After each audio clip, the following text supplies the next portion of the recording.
Hello बच्चों, ये JEE advance 2025 का क्वेश्चन आया हुआ था इस साल। तो ये दो डायग्राम दिया हुआ है। दोनों केस में तुम लोगों से पूछ लिया कि frequency of oscillation of the rod in the two cases F1 और F2 अगर होगा तो F और F2 का रेशियो क्या होगा। तो बच्चा ये क्लास में हम लोग इस टाइप का क्वेश्चन किए थे, तो उसका हम एक अपना जेम्स ट्रिक के हिसाब से एक फॉर्मूला बताए थे। T equal to time period of oscillation of this type of question spring mass system रहेगा तो T equal to 2 pi root over I/K r square, और you can say total moment of inertia of summation of K r square. अगर एक से ज्यादा spring रहेगा तो K into are square कर देंगे। वेर I क्या है, जिस पॉइंट के अबाउट या जिस एक्सिस के अबाउट कोई भी बॉडी ऑसिलेट करता है उस पॉइंट के अबाउट उसका मोमेंट ऑफ इनर्शिया निकालेंगे, और यहाँ summation of K r square spring जितना भी है उस एक्सिस जिस पॉइंट के रिस्पेक्ट से कोई बॉडी ऑसिलेट कर रहा है उस पॉइंट उस एक्सिस से स्प्रिंग का डिस्टेंस कितना है ना। तो जितना भी डिस्टेंस रहेगा हर K के लिए K उसका डिस्टेंस का स्क्वायर को मल्टीप्लाई करके ऐड करो। अगर एक ही स्प्रिंग है तो सिर्फ K r स्क्वायर होगा, एक से ज्यादा स्प्रिंग रहेगा तो summation of K r square हो जाएगा। तो इसी को अगर हम लोग उलट देंगे तो हम लोग का फ्रीक्वेंसी का फॉर्मूला हो जाएगा। तो frequency becomes equal to 1/2 pi and this is summation of K r square divided by I। तो हम लोग दोनों केसेस में पूछा कि फ्रीक्वेंसी का रेशियो क्या होगा। तो दो केसेस में, इस केस में दोनों के लिए देखो अबाउट दिस पॉइंट O ये रॉड ऐसे ऐसे ऑसिलेट कर रहा है ना, यहाँ पर भी रॉड ऐसे ऐसे ऑसिलेट कर रहा है। तो एक्सिस ऑफ ऑसिलेशन है passing about the point O। तो O पॉइंट के रिस्पेक्ट हमको मोमेंट ऑफ इनर्शिया निकालना है और O पॉइंट से दोनों स्प्रिंग का डिस्टेंसेस निकालना है। इसका डिस्टेंस हो गया L/2, इसका डिस्टेंस हो गया L।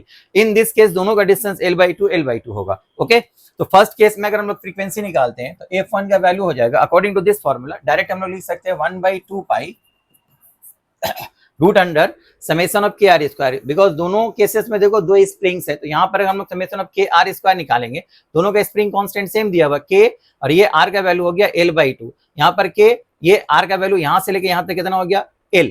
तो ये हो गया K कॉमन ले लेते हैं हम लोग, तो L/2 का स्क्वायर प्लस L स्क्वायर। तो L/2 का होल स्क्वायर मतलब हो गया L square by 4 plus L square. तो it becomes K into L square plus L square by 4 divided by moment of inertia. So about this axis passing through one end for any rod, we know the moment of inertia is equal to ml square by 3. Okay, so it becomes ml square by 3. तो यहाँ से हम लोगों को अगर LCM लेंगे तो it becomes 2 pi root under 3 ऊपर चला जाएगा, 4 नीचे आ जाएगा, 4 प्लस 1 5, 5 इंटू 3 15k, और ये 4 नीचे चला जाएगा तो this becomes equal to 4m। Okay, 15k by 4m ये हो गया तुम्हारा F1। सिमिलरली F2 निकालेंगे हम लोग तो 1/2 pi root under summation of K r square. यहाँ दोनों स्प्रिंग के लिए परपेंडिकुलर डिस्टेंस L/2 है, तो L/2 का square 2 bar L square by 4 L square by 4, so it becomes L square by 2। तो यहाँ हो जाएगा K into L square by 2, नीचे moment of inertia about the same axis of rotation ml square by 3।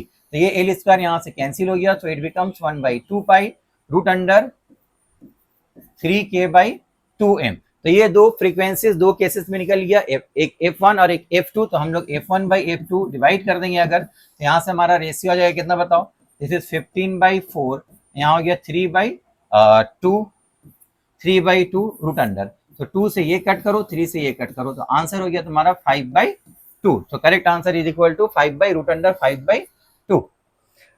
ठीक है, thank you.